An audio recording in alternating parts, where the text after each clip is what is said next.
Hello દોસ્તો, welcome to cyber Gujju.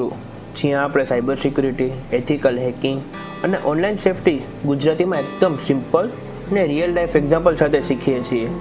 જરા એક ક્ષણ માટે વિચાર કરો, તમારો ફોન તમારા હાથમાં છે, તેમાં બેંક એપ્સ છે, યુપીઆઈ લિંક્ડ છે, પર્સનલ ડેટાસ છે, ડોક્યુમેન્ટ્સ, બધું જ તેમાં જ છે.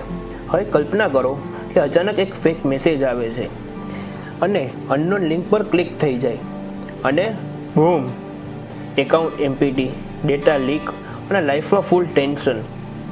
દોસ્તો, આજની આ દુનિયામાં ડેન્જર કોઈ ફિલ્મમાં નથી, એ સીધો આપણા મોબાઈલ અને લેપટોપની સ્ક્રીનની અંદર છે. એટલે જ આજના વિડીયોમાં આપણે ડિટેલ્સમાં સમજવાના છીએ કે સાયબર સિક્યુરિટી શું છે, હેકર્સ ખરેખર કોણ હોય છે, એથિકલ હેકિંગનો રોલ શું હોય છે